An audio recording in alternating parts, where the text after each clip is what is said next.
censés défendre.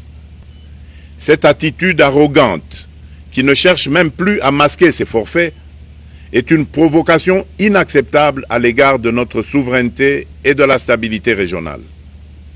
La présence de milliers de soldats rwandais sur notre sol, leur soutien politique, logistique et militaire à leur pantin du M23, ainsi que leur implication dans l'exploitation illégale de nos ressources naturelles, nous conduisent tout droit à une escalade aux conséquences imprévisibles, mettant en danger toute la région des Grands Lacs.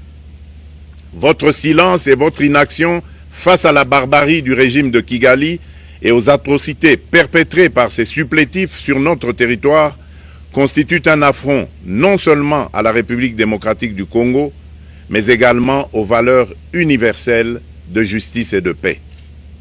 Le peuple congolais prend acte de cette passivité qui frôle la complicité.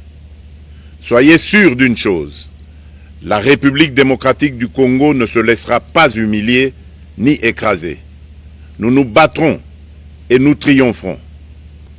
Congolaises et Congolais, l'heure est certainement grave, mais notre détermination est encore plus inébranlable. Ce moment critique nous offre l'opportunité de montrer au monde ce qui fait notre force, c'est-à-dire notre unité sans laquelle tous nos efforts seraient vains. Je vous appelle à être vigilants, mais à ne pas céder à la haine, aux divisions ou à la violence. Je condamne avec la plus grande fermeté les actes de vandalisme et de pillage qui ont visé certaines missions diplomatiques accréditées en République démocratique du Congo, ainsi que des intérêts privés dans la ville de Kinshasa.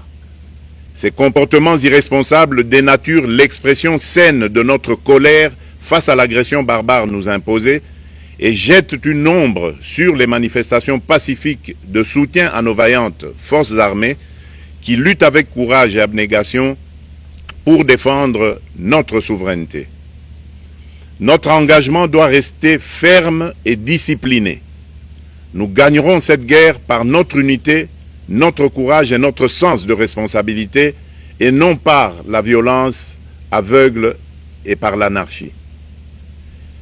Cette victoire ne sera possible que si chaque Congolais, où qu'il soit, prend toute la mesure du combat qui est le nôtre.